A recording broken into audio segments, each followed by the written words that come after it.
dengan menggunakan senjata tajam dan saling melempar batu di depan komplek keuangan Fatmawati, Jakarta Selatan.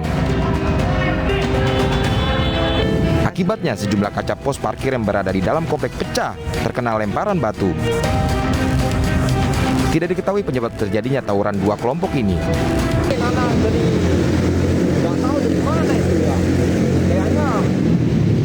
Kemarin nggak ada kayak gini, pas malam minggu itu kayak udah pecah kacanya. Itu pakai apaan aja bang senjatanya?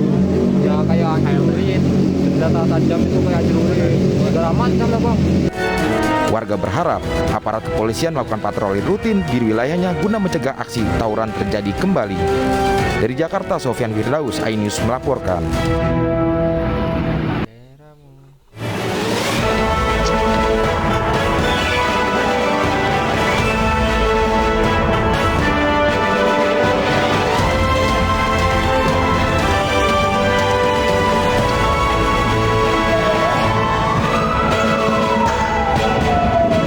Pusat bisnis LTC Glodok Jakarta Barat terbakar diduga akibat korsleting listrik pada panel listrik gedung.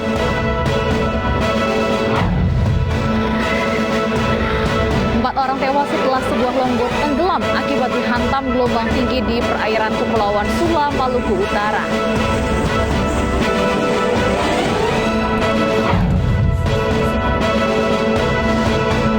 KPK menjadwalkan pemeriksaan Lukas NMB besok di Gedung Merah Putih, Jakarta.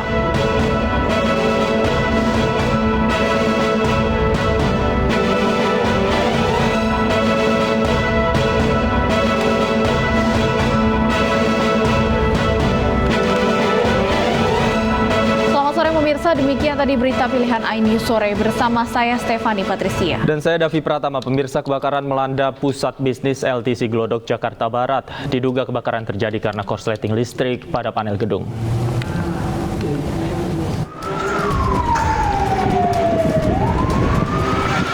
Kepulan asap yang berasal dari lantai 5 sisi samping gedung LTC Glodok Taman Sari, Jakarta Barat telah mengakibatkan sebagian ruangan panel listrik pusat bisnis ini hangus. Kebakaran diduga terjadi karena adanya arus pendek pada panel listrik. 11 unit mobil pemadam kebakaran diterjunkan ke lokasi untuk mencegah api merambat ke bagian objek gedung lainnya. Petugas pemadam kebakaran pun tengah melakukan pendinginan di titik pusat kebakaran. Beruntung tidak ada korban jiwa akibat kejadian ini, namun kerugian ditaksir mencapai ratusan juta rupiah. Kronologis kebakaran, warga lapor ke pos Mangga Besar, Jalan Hayam Huruf nomor 127, Kelurahan Mangga Besar, Kecamatan Taman Sari, gedung LTC Glodok. Polisi juga telah mendalami penyebab kebakaran pusat bisnis LTC Glodok ini. Dari Jakarta, Miftahul Gani, iNews melaporkan. Pemirsa, KPK menjadwalkan pemeriksaan Lukas NMB besok hari Senin 26 September 2022 di Gedung Merah Putih, Jakarta. Sebelumnya, KPK telah melayangkan panggilan kedua pada NMB dan memberikan sejumlah iming-iming agar NMB kooperatif.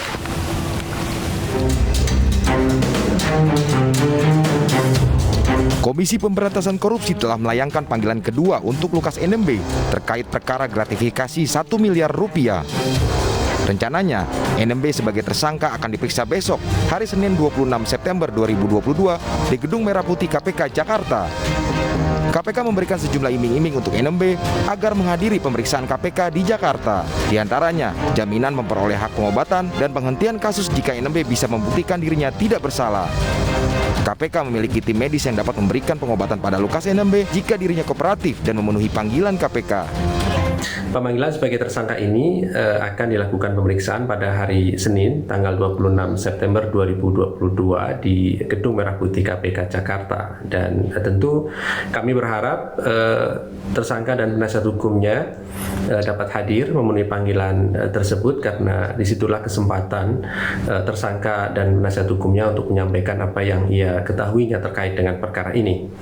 Kami pastikan seluruh proses penyidikan ini telah memenuhi prosedur hukum, termasuk tentu kami perhatikan hak-hak dari tersangka. Sementara itu, kuasa hukum Lukas NMB meminta izin Presiden Joko Widodo agar Lukas NMB bisa menjalani pengobatan di luar negeri. Tim dokter dan kuasa hukumnya juga telah datang ke kantor KPK untuk menjelaskan kondisi terkini kesehatan Lukas NMB. Pihaknya mengklaim kondisi kesehatan Lukas NMB menurun setelah mengalami stroke. Kondisi yang memprihatinkan kondisi kesehatan Pak Gubernur, saya atas nama tim hukum Gubernur meminta agar Presiden Jokowi memberikan izin beliau berobat ke luar negeri dalam rangka menyelamatkan nyawa dan jiwa Bapak Gubernur. Kami tim hukum memandang bahwa kalau langkah-langkah ini tidak diambil oleh negara, bisa membuat suasana di tanah Papua yang tidak harmonis. Oleh karena itu, dengan segala hormat kami kepada Bapak Presiden, atas nama masyarakat di tanah Papua, berikan kesempatan agar Bapak Gubernur jauh dari tekanan ini untuk bisa segera berobat dan mendapatkan pelayanan kesehatan. Sementara hingga kini, Lukas NMB masih berada di rumah pribadinya di Jayapura, Papua dengan pengawalan ketat dari pendukungnya. KPK berharap Lukas NMB kooperatif agar KPK tidak perlu melakukan upaya jemput paksa terhadap NMB. Dari Jakarta, Tim Liputan iNews melaporkan. Pemirsa, masyarakat anti korupsi membongkar momen Gubernur Papua Lukas NMB berjudi di kasino di sejumlah negara. Namun pengacara NMB menolak berkomentar terkait temuan tersebut.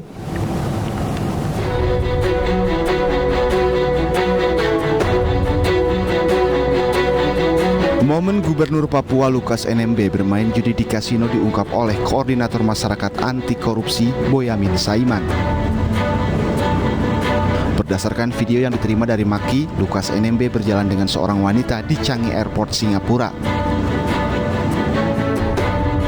Selain itu ada juga foto Lukas NMB sedang bermain di kasino. Foto ini tertanggal 19 Juli 2022. Ada juga video Lukas NMB bersama sejumlah perempuan menggunakan kursi roda di sebuah restoran dan pusat perbelanjaan. Boyamin Saiman juga mengungkap beberapa tempat judi yang menjadi favorit Gubernur Papua ini. Di antaranya Solaire Resort and Casino Entertainment City di Manila, Filipina. Di Malaysia, Kasino Genting Highland, dan di Singapura, Crockford Sentosa. Dan Pak Lukas ini mulai bulan Desember 2021 hingga Agustus 2022 ada yang bahkan sampai ke Australia, ke Jerman, dan juga Singapura, Malaysia, jalan darat, balik lagi Singapura untuk diduga bermain judi, ke Manila juga bermain judi. Jadi menurut saya cukup sehat. Jadi berkaitan dengan rencana pemanggilan KPK mestinya bisa didatangi.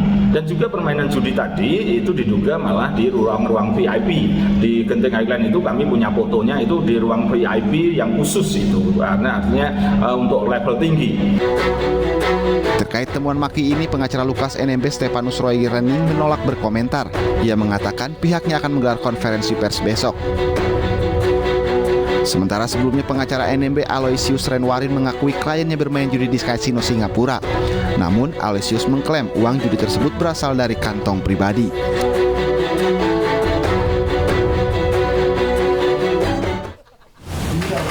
Pemirsa, Menko Polhukam Mahfud MD menyebut pemerintah telah menggelontorkan ratusan triliun rupiah dana otonomi khusus ke Papua. Namun besarnya dana otsus tidak membuat rakyat Papua sejahtera. Bahkan BPS mencatat Papua masih menjadi provinsi dengan tingkat kemiskinan tertinggi di Indonesia. Soal pemanggilan itu sudah ada mekanismenya di MK ya, di KPK. Di KPK itu sudah aturannya, sudah dipanggil 1, 2, 3, panggil paksa, DPO, kan gitu urutannya. Ya dipanggil aja dulu baik-baik, kan belum tentu tidak datang gitu. Seumpama datang, itu apakah perlu dibantarkan ke rumah sakit atau tidak dan sebagainya, nanti KPK udah punya mekanisme sendiri, bukan bagian. Pemirsa, Menko Polhukam Mahfud MD juga menyebut pemerintah telah menggelontorkan ratusan triliun rupiah dana otonomi khusus ke Papua. Namun besarnya dana otsus tidak membuat rakyat Papua sejahtera. Bahkan BPJS mencatat Papua masih menjadi provinsi dengan tingkat kemiskinan tertinggi di Indonesia.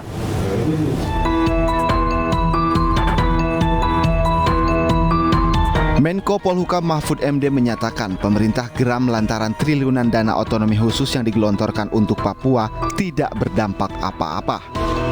Bahkan masih banyak rakyat Papua yang hidup miskin. Berdasarkan data Badan Pusat Statistik, persentase penduduk miskin di Papua mencapai 25,56% per Maret 2022. Angka tersebut menjadikan Papua provinsi dengan tingkat kemiskinan tertinggi di Indonesia, diikuti oleh Papua Barat, Nusa Tenggara Timur, Maluku, dan Gorontalo. Sebelumnya Menko Polhukam Mahfud MD menyebut dana yang digelontorkan pemerintah selama Otsus Papua mencapai 1.000 triliun rupiah. Sementara selama Lukas NMB memimpin, jumlahnya mencapai 500 triliun rupiah. Namun menurut Mahfud, rakyat Papua tidak lantas menikmati kesejahteraan dari dana tersebut. Dana yang dikeluarkan oleh pemerintah itu selama Otsus itu jumlahnya 1.000,7 triliun. 1.000,7 triliun tidak jadi apa-apa. Rakyatnya tetap miskin. Marah kita ini. Sejak zaman Pak Lukas NMB itu 500 triliun lebih. Tidak jadi apa-apa juga. Rakyatnya tetap miskin. Pejabatnya foya-foya. Pernyataan Mahfud ditanggapi oleh juru bicara Lukas NMB, Rifai Darus. Melalui akun media sosialnya, Rifai menyatakan pertanggungjawaban dana Otsus harus diminta kepada kepala daerah dari 29 kabupaten kota di Provinsi Papua. Menurut Rifai, pertanggungjawaban itu seharusnya tidak dibebankan kepada Lukas NMB selaku Gubernur Papua saat ini. Tim Liputan iNews melaporkan.